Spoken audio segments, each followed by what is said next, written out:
Using advanced technology, a man is given a chance to say goodbye to his recently deceased lover, only to find himself unable to let her go. After helping her fix her shower head, Sal joins his elderly neighbor for some tea, all while her husband reads the newspapers before falling asleep. The doorbell soon rings and Sal's neighbor let a group of men in white take her husband away. She continues her conversation with Sal, complaining about their new loud neighbors while the other men lay her husband in a white box. Before they leave with him, the old woman kisses her husband, sending him away. The men then transport him into a large room with hundreds of other bodies inside latex cases. After some time, the people inside awaken, unzip themselves out of the bag, and leave. Not long after this, Sal views the recorded memories of his late lover, Zoe. His sister Ebe asks him to turn the device off before the company notices. She then invites him out to dinner, but his lack of a response makes her decide to cook something instead. Now alone, Sal accesses the memories again while loud music plays from upstairs. The next day, while Sal prepares food, loud music plays again, frustrating him. He goes to a closet and takes Zoe's old cassette player, using it to drown out the noise. He then grabs a drink and takes some medications to calm down. Still, he soon takes more and more medicine, which Ebe notices when she checks on him later. Panicked, the woman forces him to throw up to save his life. Later on, Ebe visits Zoe's parents. Without her even saying anything, Zoe's father, Ben, immediately rejects her offer. Ebe insists that going through it will be therapeutic, but the man refuses to be with a stranger. Ebe explains that the person will have all of Zoe's thoughts and memories. Despite this, Ben demands that she leave. Before doing so, Ebe warns them that the company, Aeternum,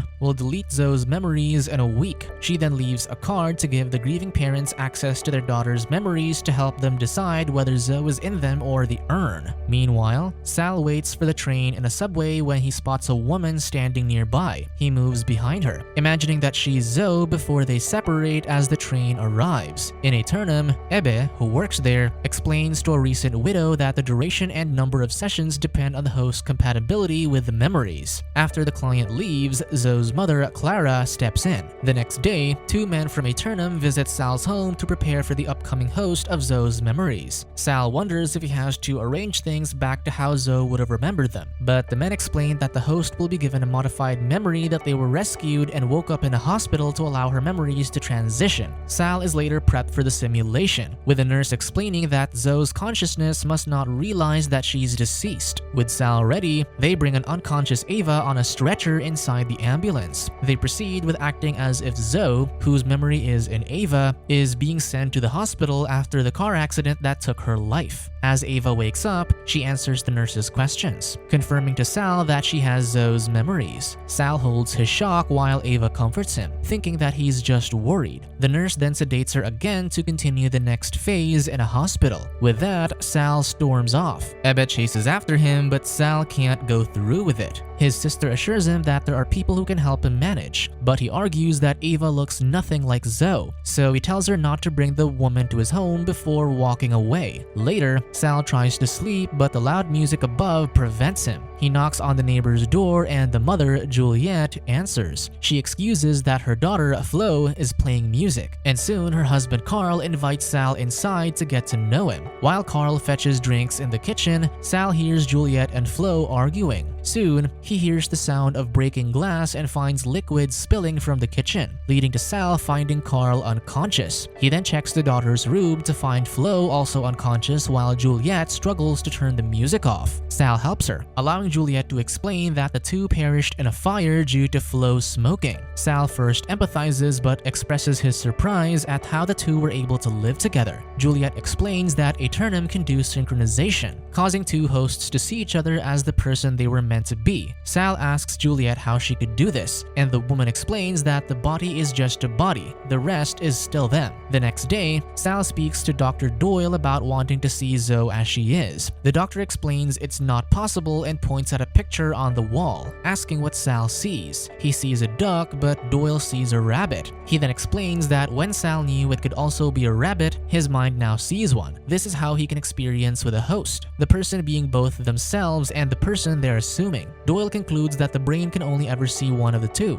but Sal insists that he wants to see Zoe's face. The doctor clarifies that they can make him see a rabbit only if he never knew it was a duck, which is why the hosts cannot know they're dead, as it'll prevent them from perceiving themselves in another body. He points out that if the host falls asleep with a broken perception, they cannot accept the new memories anymore. This is why Sal must put an effort in the simulation. Sal refuses to believe that he can do this, so Doyle suggests arguing with her, as negative emotions strongly activate memory and recognition. Sal finds it unsavory, but the doctor believes it's the quickest way to make a connection. The next day, Sal prepares himself as Aeternum staff deliver the host into his bedroom. Once they leave, Sal anxiously waits until Ava wakes up and starts making coffee. The man slowly approaches her, still trying to see Zoe behind the host's face. Trying to get some sense of normalcy, he asks to do something with her today. She suggests looking for houses or just staying in and watching a movie. Sal meekly agrees to the movie, then asks how her book is going. Ava starts talking about Zoe's book while Sal deliberately walks away to feed his pet turtle. Thinking he's not listening, Ava gets upset and marches to the bathroom.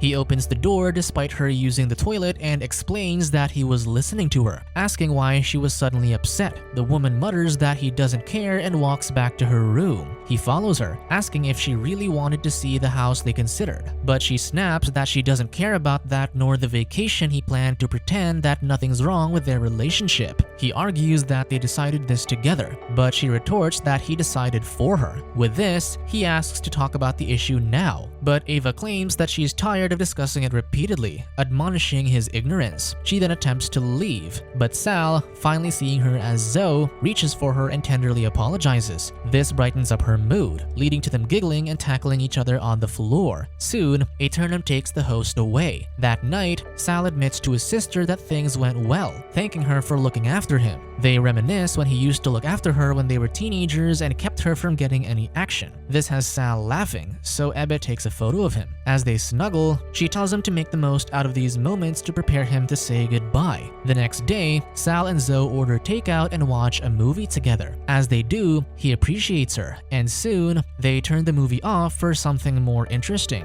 The next day, Zoe and Sal have dinner with her parents. Carla delights in having them over, though her husband just stares quietly. Carla recounts when she accidentally tried cooking live shrimps, and seeing the creatures attempt to escape led to Zoe becoming a vegetarian and roping Sal into it. The man adds that it also made her research about livestock farming, having read the first chapter of Zoe's book. Seeing him enthuse about it makes Zoe smile. Ben then announces that he wants to read her book even if it's not done. She appreciates the gesture. The couple later prepares to leave, with Zoe hugging her mother. However, their dog barks at Zoe, which confuses her. The woman then turns to Ben, wondering if something's wrong given that he's been staring at her oddly. She assumes it's bad news from his doctor, so Zoe comforts him, bringing Ben to tears. As time goes on, Sal continues to spend time with Zoe, both in looking for a new home and in bed. This happiness is shadowed when Sal meets with Doyle about the farewell ceremony, where the mourners have to express the things they weren't able to say to the deceased before they let their loved one go. This means that Sal must tell Zoe that she's gone, and Doyle assures that it's more effective than therapy. Sal rejects this, but Doyle explains that Aeternum doesn't deny the mourning and instead helps process it. Sal asks for more time, but it's against protocol, despite his sister saying that Ava has high compatibility with Zoe. This confuses the doctor, so Doyle asks who this sister is, but Sal leaves, not wanting to get Ebbe in trouble. Late that afternoon, Sal arranges his bedroom when Ebbe walks in. He asks for more time, but she argues that the number of sessions are determined in advance. She also laments that he hinted to Doyle that they're siblings, but Sal defends that he didn't say her name. He then negotiates to have more sessions with Zoe's memories, but this is only possible if they use a different host. Sal rejects this, wanting to be with the same Zoe. Later, Zoe and Sal prepare for a night out. She asks what they're celebrating tonight, so he excuses that they're simply celebrating being together. As he buttons up her dress, however, she starts to feel dizzy, so Sal lets her rest in his arms as she loses consciousness. Zoe's time in Ava has ended, so the Aeternum staff take her away. Now alone again, Sal grows lonely and decides to go clubbing. There, he loses himself in drinks and music, but as he does, he spots Ava, now without Zoe's memories. Drawn by the days they spent together, he follows her out of the club and into a bus. In Aeternum, Doyle catches Ebbe, warning her against what she is about to do. She retorts retorts that he did something similar for his mother, but the doctor argues that there must be limits. She contends that what they do isn't truly therapeutic. Instead, they should have provided a way to survive death forever. Meanwhile, Sal follows Ava to a sleazy bar where he spots the woman guiding an old man into a private room, giving him a clue as to what his beloved former host does for a living. The next day, Ava, now as Zoe again, has breakfast with Sal. She feels tired due to a strange dream that she can't remember, so Sal argues that if she doesn't remember, then it's not what made her tired. Brushing it off, Zoe wonders about the home agency, but Sal reveals that the house they wanted was sold. He then notices a bruise on her arm, prompting him to worriedly inspect her. Thinking of what the host does in her real life, Sal hugs her, concerned. Eventually, the session ends again, but Ava starts dreaming of Zoe's memories, starting with a woman's cassette player and shattered glass from the car accident. Ebe later reports to her brother that Ava's having dream residues of Zoe's demise, warning him that this is due to their prolonged sessions. With the host showing abnormal signs, Ebe refuses to let her come back as Zoe. Sal argues that she monitors the host so she actually can bring Ava back, but Ebe retorts that she has to follow rules. However, Sal accuses her of wanting him to be depressed again. Hurt yet concerned for him, Ebe finally agrees to one last session, but highlights that he can never ask anything of her anymore. During another session, Sal spends time with Zoe in the bathtub. She discusses what she liked with the house they were aiming for, and he replies that he preferred it because it was close to a school. With the topic of kids in mind, Zoe admits that she doesn't have a long time ahead of her. She knows he's afraid because he's always afraid of everything, but Sal claims he isn't anymore. With this, Zoe believes he would make a great father. After some time, Sal joins a group therapy session where Juliet speaks about her painful farewell ceremony. This involved telling Flo the truth, but her daughter rejected this, insisting that she was there with her. She recalls wishing to have more time with her daughter, so when Flo went to bed, Juliet found herself asking her not to sleep.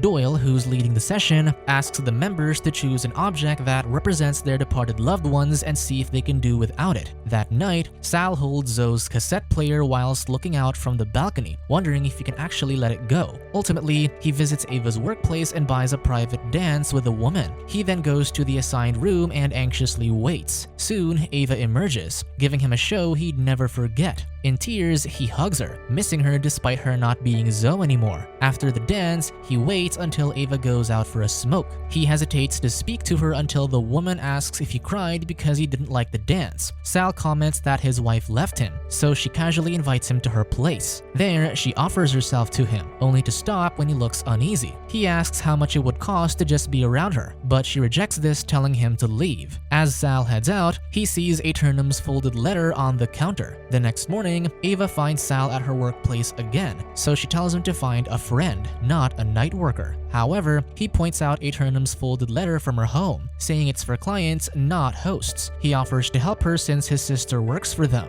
but she refuses, mocking him for reviving his wife only to tell her that she's long gone. He then asks why she hosts, so Ava reveals that it's so she'd avoid ending herself. The next morning, Sal visits Ava's home with takeout food, hoping to apologize. Instead, she heads out to walk with him. Sal learns that she hosts to make ends meet, then apologizes for the remark she made about his wife. As they eat the takeouts he brought, she expresses how she wants to smell her lost child's scent again, tearing up as she says how important that is to her. The two then head to a museum of memories, where random people's fond recollections play on framed screens. They enter a dark room with one framed memory. There, Sal mentions that he used his sister's connections to view his wife's memories, noting that he remembers the shoes of people close to him because he can't seem to look them in the eye at important moments. After the museum, Sal invites Ava to his home. As they drink, Ava shares how she never took clients home since she's afraid to get close to anyone. This was why she kicked him out the first time. In truth, Ava was afraid because she did want to sleep next to him. She then kisses him, but he quickly excuses himself to the bathroom. Alone, the woman wanders into the kitchen and spots the cassette player she dreamed about. Seeing this, Sal explains that it belonged to his wife. She asks if his wife perished in a car accident, so Sal tells her that they were about to go dancing and drank ahead to save money. 2020. He was driving at that time. Ava recognizes the accident from her dreams, so Sal apologizes, saying he should have perished that day as well. The next day, Ava speaks to Ebbe at Aeternum. After this, Ebbe goes to Sal's home where she explains that Ava knows everything but won't report them. With this, she strongly suggests that he talk to Ava. That evening, Sal visits Ava and apologizes to her for lying, reasoning that he was overcome with longing. The woman asks if he lied about wanting to have kids because he knew it would be impossible. This has him realizing that Zoe's memories are in Ava again, so she explains that the host spoke to Ebbe to awaken her one last time. This confuses Sal, so she tells him that she's here to say goodbye and take him back with her. He doesn't have to feel guilty anymore, because in truth, nobody survived that car crash. Ebbe has apparently tried many times to say goodbye to her brother but never managed to, so Sal continued living inside his host. Elsewhere, Ebbe stares at the rain from her window as she collects the photos of Sal's hosts. Soon, she gathers her things and leaves Aeternum for good. In Ava's home, Zoe and Sal help each other prepare for bed, knowing that when they sleep, they will cease existing. Zoe becomes afraid, but he assures her that he'll be with her. As morning arrives, the two hosts wake up and smile.